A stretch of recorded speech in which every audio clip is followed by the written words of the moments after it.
Para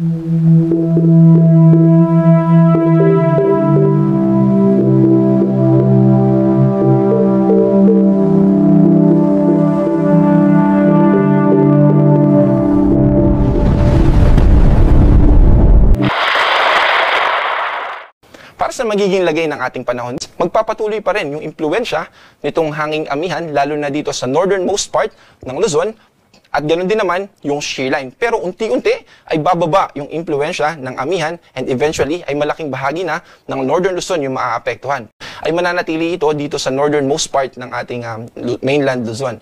At magiging maulap pa rin, magpapatuloy pa rin na magiging maulap dito sa probinsya ng Cagayan, Isabela, Aurora, Quezon, at sa northeastern part ng Bicol region dahil pa rin sa easterlies. Agwat ng temperatura dito sa Metro Manila ay 24 to 32, sa Baguio naman ay 17 to 24, sa Tuguegarao ay 24 to 30, at sa Legazpi ay 25 to 30. Dito naman sa Palawan at sa Visayas at sa Mindanao ay dahil sa epekto pa rin ng ITCZ ay malaking bahagi pa rin ng southern part ng Mindanao ay makakaranas ng maulap na kalangitan, ibig sabihin mataas pa rin yung tsansa ng mga pag-ulan. At ganoon din naman sa Eastern Visayas dahil naman ito sa impluwensya ng easterlies. Ang agwat ng temperatura dito sa Puerto Princesa ay 24 to 31, sa Cebu naman ay 26 to 31, sa Cagayan de Oro ay 24 to 30, at sa Davao ay 24 to 31.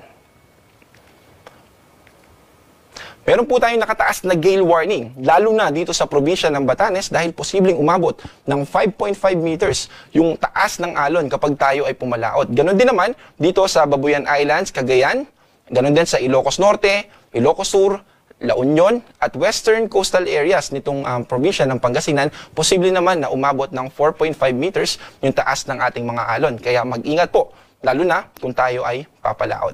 Para sa mga susunod na araw, magpapatuloy pa rin yung impluwensya nitong hanging amihan at ganun din ng shear line. Kaya sa susunod na 3 araw sa mga piling syudad sa ating bansa, simula Thursday hanggang weekend, hanggang Saturday, ay mananatili yung impluwensya ng easterlies. Thursday and Friday ay mananatili na partly cloudy to cloudy skies. Ibig sabihin, mababa yung tsansa ng mga pag-ulan, pero by Saturday ay makakaranas na tayo ng mga light rains na dadalhin sa atin ng shear line o kaya naman ay yung hanging amihan. Dito naman sa Baguio, ay magpapatuloy yung impluwensya. Tulad ng binanggit natin, unti-unti bababa yung impluwensya ng amihan. Kaya naman sa Baguio ay makakaranas na sila ng mas malamig na hangin simula Friday hanggang Saturday. Pero sa Thursday ay mananatili pa rin na partly cloudy to cloudy skies at mababa pa rin yung tsansa ng mga pag-ulan. Mas makaka-impluwensya lang itong shear line or amihan starting Friday and then sa weekends dito sa Baguio. Sa Legazpi City naman or sa Bicol region ay mananatili yung impluwensya ng easterlies hanggang mag-weekends. Ibig sabihin, yung mga kaulapan na dadali ng easterlies ay mananatili. Ibig sabihin, mataas pa rin yung tsansa ng pag-ulan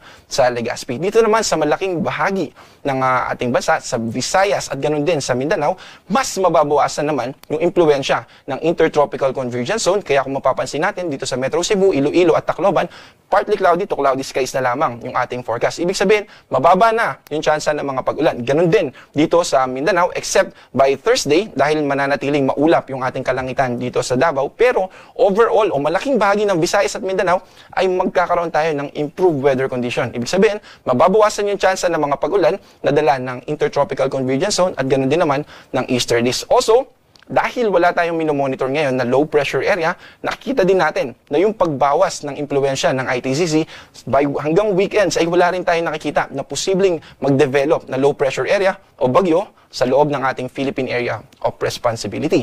Ang ating araw ay lulubog mamayang 5:24 at muling sisikat ng 5:59 ng umaga.